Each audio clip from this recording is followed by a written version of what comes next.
Hey guys, this is Khavrion here with another battle report. This is going to be for round 3 of the Sectorial Cup, a league by Vaulsc. It will be me as Steel Phalanx against Lobo as Starmada in a game of Oblique Assault 2. The Sectorial Cup is pretty standard infiNity, the missions are Vaulsc custom, but what makes this one different is that you are required to play a sectorial, hence the name. The reason for the sectorial only requirement is that there are a handful of really powerful lists that strongly warp the meta. And if you bump into these really powerful lists with something that's more normal, then you're going to be essentially playing with one hand tied behind your back. Thus, there is a pressure to play the meta list yourselves rather than be creative with your list-making process. By requiring everyone to play only sectorials, all of those strong meta lists, which are part of vanilla factions, are going to essentially be disallowed, and the hope is that we end up with something that is a little bit more, interesting and less rigid. Unfortunately, at least one of those meta-defining black hole lists is the Steel Phalanx Big Boy list that, if you've watched the channel, you know I play a whole lot of. And of course, Steel Phalanx is a sectorial. I will be running Steel Phalanx, and I will thus have access to those really strong profiles that makes the Big Boy list so meta-shiftingly awesome. I'm not actually running Big Boy specifically. I did use this opportunity to go out of my comfort zone a little bit and try out the Agema missile launcher and Atalanta, but I will nevertheless still have profiles like Phoenix and Oideros and Machaon, and these guys are going to have the same game warping effect in this one as they would in a proper Big Boy list. Indeed, part of the reason why I wanted to do battle reports for the whole Sectorial Cup was so that I could talk about this game. And part of the reason I wanted to talk about this game was to highlight just how much a mismatch of power levels and the Steel Phalanx type stuff can really just paralyze a highly competent opponent into not being able to do anything. I believe that busted units are a problem for infiNity because they limit or reduce the ways in which you can actually interact with the game. Basically, it's not good for the game if you're going to sit there shaking your head in disgust because there's no way that you can interact with Phoenix or Machaon or whatever. That principle is going to be front and center in this battle report. Oblique Assault 2, Oblique Boogaloo, is the second version of the Oblique Assault mission by Vaulsc. I think this is actually one of his first missions, and it is essentially a control antennas at end of game mission coupled with a kill more army points mission. There are 3 communication antennas in a diagonal line across the board. One is near you, one is near your opponent, the other is in the middle. You get 1 point each if you control these with specialist troopers at the end of the game. You get 1 point if you can kill the enemy designated target, and the remaining 6 points are wrapped up in having more army kills relative to the adversary. Now, 6 points may seem like a lot of points to wrap up in army kills, but the fact of the matter is that actually pulling off having, say, 100 or 150 more points killed than your opponent is really quite hard. Thus, in practice, the 2 points you get for simply having 0 to 50 points more killed of your opponent tends to be a lot closer to what you get, and then the game boils down to controlling these antennas. It is, in that sense, a fairly balanced mission, and there are very legitimate strategies for going first versus for going second. My only real complaint is that so many of the points are zero-sum. Like, there are 6 points wrapped up in having more army kills than your opponent, and only one of the 2 players is going to get those. I think the game, or at least this mission, would be better if you got some army points for however many troopers of the opposition you killed, and then they got points for how much of your stuff that, they killed, and that as a result, you'd both get a higher score overall if you did the mission and killed each other. That's a pretty small potatoes complaint, though, and it wouldn't actually change who won each match, so I'm going to sort of call this a decently good enough mission and leave it at that. In terms of lists, I am once again running this double Agema list. By this point, I have become rather annoyed at the Atalanta hidden deployment order hole. In this mission, if you have to go first and you really want to get lots of points out of army kills, you have to launch a pretty splendid alpha strike. And that missing order from Atalanta is going to be really annoying if I have to go first. Moreover, just in general, but especially if you're going first, you want to make sure that you're keeping your specialists alive so that they can control antennas at the end of the game. If you're going second, it's pretty easy to keep these guys alive by keeping them back. But if you're going first and you're attacking with Oideros and Akmon, keeping Oideros and Akmon alive till the end of the game is going to be made that much harder if you send them out into harm's way. Finally, having played against Lobo fairly often, I know to expect a guided missile strategy, and I'm particularly concerned that both Machaon and Oideros are vulnerable to guided missiles. Machaon because he's my obvious lieutenant, Oideros because he's my only Spitfire range gun. I'd be really sad if, say, Oideros and Machaon died and I was left in Lost Lieutenant without any good guns that could kill anything, just sort of forced to try to scrape army points together while my opponent dominates the board and keeps himself safe. All that being said, I am fairly confident that if I get to go second, meaning I win the deployment roll, choose deployment, and am given second while he deploys first. If I get that, I'm fairly confident that I can devote the entirety of my defensive energy to keeping myself safe from Starmada's one pitcher throwing Cyber Ghost. All I have to do is hit that guy with Atalanta before he throws his pitcher, and he's dead, or maybe he only gets one shot and he might miss with the pitcher toss, and that'll be smooth sailing for me. I can then hide behind Phoenix as a massively strong ARO piece, behind Oideros as a massively strong ARO piece, and honestly behind simply these Myrmidons with their Burst 2 chain rifles and smoke to keep myself safe from the kind of threats that Starmada can throw. So while I was going into this feeling like my list was bad and awkward and feeling grumpy about the decisions I had made, the fact of the matter is that it is a list that is full of really awesome Steel Phalanx profiles that I will be able to leverage well to protect myself against Starmada, which, I mean, it's Starmada. They're not great. And really, speaking of not great Starmada, this is the list that Lobo chose to run. I really shouldn't throw too much shade at the list because I think that, what's going on here is pretty standard Starmada stuff that ends up being, I think, fairly competent. First of all, this is before I think Bixie was allowed to join. Certainly she's not on the list. This was also before the Roadbot was announced, so that's not in this list either. But what you do have is a pretty decently competent infantry-style Starmada list. Starting off, we have a core of what I think are sort of the best line infantry in Starmada. You have two of the Kappa hackers who legitimately, mostly because they're cheap, these guys are real standout profiles. They are fueling a Kappa multi-sniper rifle. That's going to be a pure core, so he'll have effectively BS-15. That's not bad. And then you have a lieutenant and lieutenant decoy of the Raven Eyes. These guys are, again, cheap, and because they have mine there with EM mines, they add some really nice DZ defense. Following that, you have the Cyber Ghost hacker with the pitcher. I've already talked about this guy. I am worried that he's going to throw that pitcher next to my guys, and then he could even potentially coordinated order Spotlight with that much more efficiency. It's the kind of attack that would kill Phoenix or Machaon, and I'm not thrilled about this guy being there, but, I am aware that he's got to be here. Unfortunately, these guys are only availability 1 in Starmada, so there is only going to be one of him. After that, you have two Varangians, one in Group 1, one in Group 2.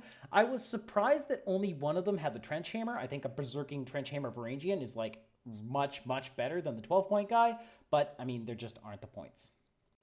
You have a Raptor Killer Hacker. I think these guys are kind of expensive, but they have Marker State, the Diva-Bot has a heavy flamethrower, and a decent BS with a multi-rifle is able to generally get work done. I do have to say generally, though, because against Steel Phalanx specifically, I can sit there and conventional dodge. I'll probably conventional dodge the Diva-Bot, and the Mimetism -6 is going to make that multi-rifle feel really, really sad about trying to shoot me. So I don't love the Raptor against Steel Phalanx specifically, but the Raptor's just not as busted good as, say, Phoenix. You got a War Core here because, your War Cores are, of course, good. You've got the missile launcher down here because you need that. You have a Lockkeeper with 2 side bots. I think the Lockkeeper is pretty decent, but again, just the fact that this guy only has a combi rifle is going to limit his ability to inflict wounds upon me. That said, he is fast, and the Riot Stoppers on the side bots are going to be really good defensively, I'm sure, and of course they're going to be, decent enough on the attack. Lastly, he has a Harris of an Epsilon with a heavy machine gun, a Beta Trooper Doctor, and Shona Carano. The Beta Trooper is necessary to form the core. Shona is the cheapest way to complete the core and adds some decent offensive close combat capability, and of course the Epsilon is present to be a Burst 5 MSV2 Mimetic heavy machine gun. It's my understanding that Lobo chose this list precisely because he wanted to bring the Epsilon against Steel Phalanx. And I think that was actually a small mistake. The fact of the matter is that the Epsilon is not that scary to hide from as Steel Phalanx. It is a 4/4 HMG that has to start in your deployment zone. Yes, it will cause Phoenix to have to be much more careful about where he's looking, because if the Epsilon shoots at Phoenix, Phoenix is pretty unhappy. But it's not that hard to hide your troopers from a gun that is in your opponent's deployment zone. Moreover, the cost of forming that Harris is enough that you could buy like a Zeta tag. I think the Zeta tag would be much scarier in general and much more annoying for me to deal with on my turn than the Epsilon is in this context. Walking into this matchup, I was scared about Cyber Ghosts and their missiles. I was scared about the Kappas with their coordinated order, spotlight attempts. I was scared about the Zeta tag and the Vaulsc custom tag. I was not that worried about the Epsilon. All that said, I think the list is fairly competent. You've got really good hacking coverage. You've got good fast attackers. The only problem is that the fast attackers that Starmada has access to simply aren't as good as the all-star defenders that are everything that you can take in Steel Phalanx. If I were to summarize all this in maybe a different way, Lobo is an excellent player. He is bringing what he has found to be the best that he can do with Starmada, and that is just not going to be good enough because of the big power difference between Starmada and Steel Phalanx. Starting the game off, I win the lieutenant role and go for deployment. I want deployment because I am annoyed at Atalanta's presence preventing me from doing a strong alpha strike, and I am fairly confident that having both of my hidden deployment guys is going to give me a defensive advantage. I am a little bit concerned about the Cyber Ghost being able to kill either Oideros or Machaon, but I'm also fairly confident that I can withhold Machaon and just put him away from the Cyber Ghost, and hopefully that will be good enough. I end up choosing the far deployment zone over here. I think the deployment zone over there is a little bit worse, but I'm pretty confident that I will be able to stop the Cyber Ghost better if I choose specifically this corner. So that's why I choose that deployment zone, and both of them are fundamentally fine. Thus, Lobo has to deploy his troopers on this side, and let's take through what he's got. So he has Epsilon, Beta Trooper Doctor, and Shona Carano. They will basically do not all that much the entire game. This is a Varangian. I think this is not the one with the trench chamber. I'm not sure, but he's there to throw smoke. Another Varangian over here to throw smoke. I don't remember who this guy is. I think maybe he's one of the Raven Eye officers. Not sure. The core is over here, though. There is a Kappa hacker here, maybe another Raven Eye officer, Kappa hacker there. Here's the sniper, and I suppose this is the Raven Eye officer. You've then got the Lockkeeper here with his two bots. This is the designated target. This is the missile launcher bot. This is a war core. Over here is the Cyber Ghost. And I guess what this means is that this is the Raptor and his bot are over there. The withheld piece, I believe he spent a command token to withhold both the Lockkeeper and the Cyber Ghost. I'm not really sure, but we can see where they are on the table right now anyway. For my part, I deployed like this. I believe Machaon was my withheld piece. I don't exactly remember, but I've got a Myrmidon here, Machaon there, Myrmidon there, Phoenix here. At this point, remember that I know that his Epsilon is all the way over there. So having all these Myrmidons present and standing up is going to give me Discover attempts on the Cyber Ghost if it Cyber Masks. It'll give me smoke throwing attempts if there's something to throw smoke at. And just generally speaking, there's no reason to keep their heads down because the Epsilon's really far away. This is the baggage bot. This is a flash pulse bot. It is watching this long lane. Specifically for Cyber Ghost duty. It is also watching over here to keep track of the Epsilon. That's less of a good move in retrospect, but I don't mind him wasting orders killing my Group 2 Flash Pulse stuff. Here's another Flash Pulse. It is likewise watching in this direction. And then over here we have Myrmidon, Oideros, Akmon. There's a Netrod here, and the other Netrod is over here. This defensive position is going to be a little bit perilous just because there's only 3 of them, and the Myrmidon is not that tough. So if the Lockkeeper or something else sends the bots in first, I could lose my burst bonus. I could take some damage on Akmon. But even so, I think they'll probably be able to take care of themselves. Harder to see on this one because they're in hidden deployment. I put the Agema missile launcher over here with really long fire lanes over in this direction. And I believe Atalanta is here right behind the War Core.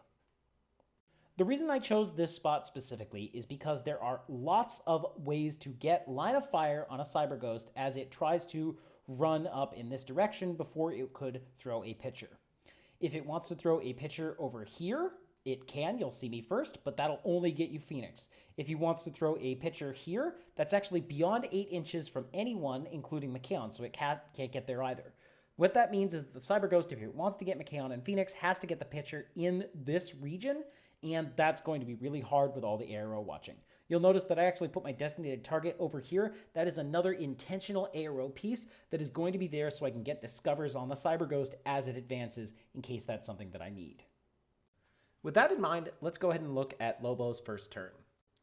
Right now, Lobo has done the math, he's looked at the board situation, and he has decided that this Cyber Ghost really cannot reliably make the push up to a position like this to throw a repeater and then call in the guided missile strikes.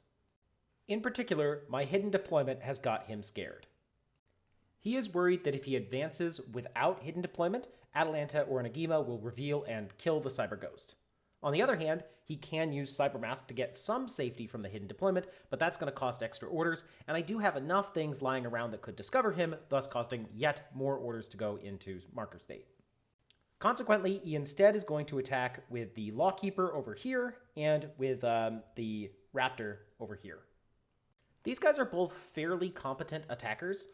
The Lawkeeper is nice and fast, the Raptor is fairly tough, and they both have peripherals with direct template weapons so that a more normal opponent would either have to dodge the direct template weapon and thus not shoot back, or they'd have to, trade and then get hit by a heavy flamethrower or heavy riot stopper for free.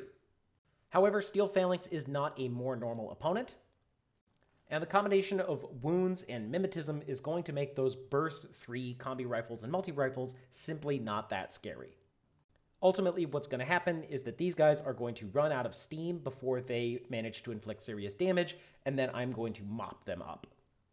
Here's what things look like afterwards. As you can see, the first thing that actually happened is the Epsilon came to this position and blew away the Lambda Flash Pulse bot.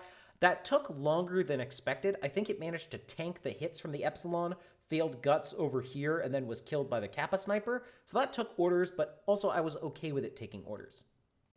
Next, the Lawkeeper came screaming through in this direction. He did shoot at my HVT over there. The HVT either survived or even managed to tank the hits or something like that, so that was kind of lucky. After which point, the Lawkeeper runs in this way and uses its bots to threaten with glue. Meanwhile, the Raptor moves in along this direction using Cybermask in order to advance with more safety. I do actually consider revealing my Agema here in order to toss a Discover. That seems like a really bad idea, but I'm also kind of thinking that it would just slow him down a little bit more if he has to shoot at my Agema from bad range, which might miss, and certainly would reveal him.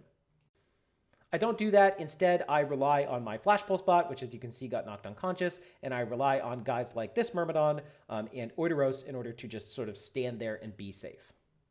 When all is said and done, I think the Lawkeeper ends up being approximately in this position. I'm not exactly sure. The Raptor, I recall, is in this position, and the Raptor's Flamethrower bot is right here, which in particular is kind of annoying because it pins down this link, which just can't afford to move and then risk getting a heavy Flamethrower for free. That being said, by the time the dust has settled, my opponent has killed this Flashbot and this Flashbot and maybe my War Core and kinda nothing else. And he hasn't even permanently killed this Flash Pulse bot because I'll be able to fix it with Akbon. In exchange, he has left his Lawkeeper in an exposed position, and his Raptor, which is right here, is also in an exposed position. I will have a completely intact order pool, and nothing better to do than wipe these guys off the face of the board. This situation, this outcome, is very common with Steel Phalanx, and it shows why the busted good Steel Phalanx profiles make infiNity less interesting. In a very general sense, what has happened here is that the Steel Phalanx player has castled up in the back of my deployment zone, the opposition has sent their expensive attacker all the way up the board, consuming a lot of orders to get there, and then having gotten there, they can't do a lot of damage, and they can't retreat to a safe position. As their turn ends, the attacking player will realize that their pieces are absolutely dead meat, and they will reach the correct conclusion that it would have been better had they done nothing. Like, seriously, in Oblique Assault, you get points for having more army kills than your opponent, and my opponent has just given me 70 points of Raptor and Lawkeeper in exchange for 7 points of Flash Pulse Bot. It would have been better for Lobo had his Lawkeeper and Raptor just stayed there and done absolutely nothing. And if your best move is just to pass turn, then like, why are we even playing?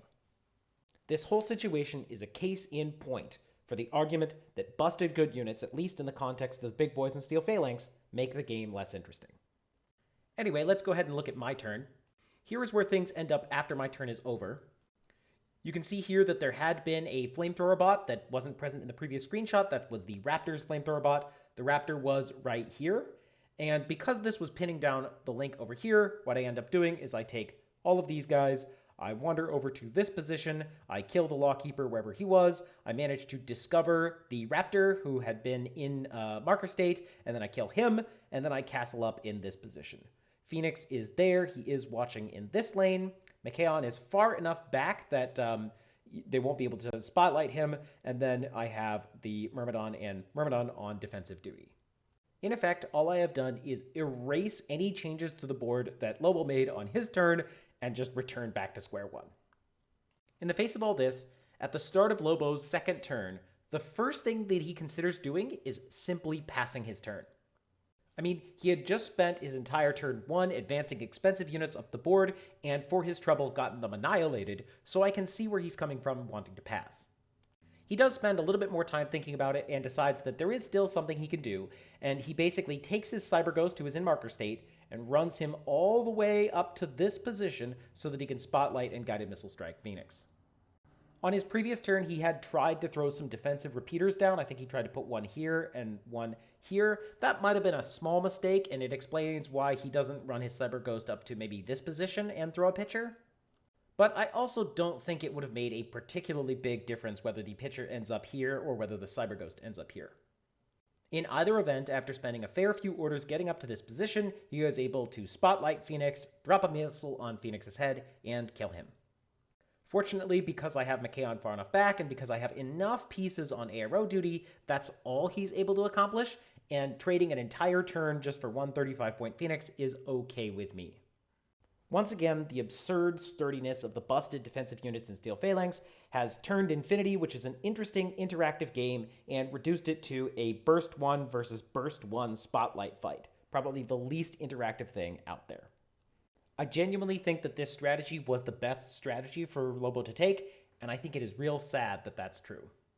For my turn 2, I honestly don't do much. This is what things look like at the end. And what I have done is I have taken this team, have run it up here under smoke cover in order to discover the Cyber Ghost and then kill it, then I have returned to this old defensive position. I have simultaneously revealed Atalanta to kill, I think, his Warcore, and maybe a Varangian ran over here at some point, which I also got to kill. But really, I just want her on the board so I can have her order, and I, don't need to keep her hidden now that the Cyber Ghost is dead. I have also put this Flash Pulse bot back in this position because I thought it was a good idea, and I've moved these specialists just a little bit closer so that they can run out and grab these objectives later in the game. Here is how things are looking from Lobo's perspective at that time, and this is also pretty much what things look like at the end of the game. I'm not even sure if we play it out. At this point, I am guaranteed to get the minimum 2 points for having more army kills. I am guaranteed to be able to get at least this console and at least this console, and it won't be hard for me to find one other point somewhere in order to bring myself to the 5-point victory point that I need for max tournament points. Hand in hand with that, I'm actually disincentivized from doing anything risky. For example, if I try to run Oideros and Akmon over to this position to maybe get more army kills, I'll have to waste time throwing smoke, I might have to gunfight this guy or something like that, and if I do accomplish everything, I'll only get like one more objective point for those kills. So it's much safer and better for me to just go for the safe option of grab this, and probably grab that. For these reasons, I'm not even sure if we played out turn 3, and it's definitely true that the game is over. Another one-sided game, in many ways made less interesting by the fact that I'm running busted Steel Phalanx units and my opponent is running something more normal.